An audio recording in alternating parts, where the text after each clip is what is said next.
வணக்கம். வில்லம்பு செய்திகள். தமிழக வெற்றிக் கழகத்தின் தலைவர் தளபதி ஆணையின்படியும் மற்றும் மாநில பொதுச் செயலாளர் புசி ஆனந்தின் ஆலோசனைப்படியும் தமிழக வெற்றிக் கழகம் திருவள்ளூர் மேற்கு மாவட்டம் பூந்தமல்லி தொகுதி மற்றும் திருவள்ளூர் தொகுதி செயலாளர் குட்டி அவர்களின் வழிகாட்டுதலின்படி தொடர் சமூக பணியில் ஈடுபடும் தமிழக வெற்றிக் கழக கட்சியினர் தமிழக திருநாள் பொங்கல் பண்டிகையை முன்னிட்டு ஈக்காடு கிராம மக்களுக்கு திருவள்ளூர் ஒன்றிய பொறுப்பாளர் அசார் தலைமையில் காலண்டர் மற்றும் இனிப்புக்காக பொங்கல் கரும்பு வழங்கப்பட்டது.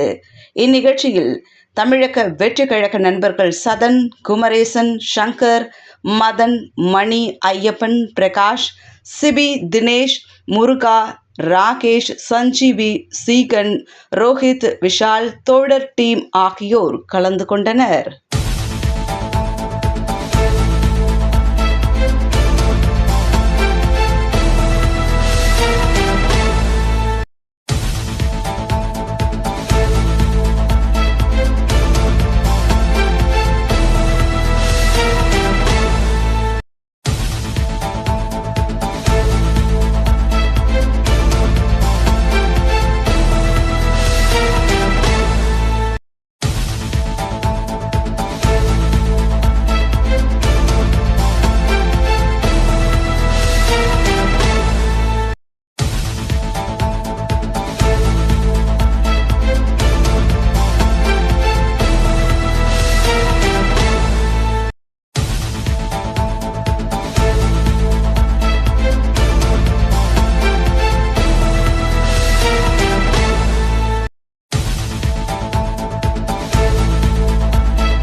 செய்திகளை தெரிந்து கொள்ள வில்லம்பு சேனலை சப்ஸ்கிரைப் செய்து பெல் ஐகானை அழுத்தவும்.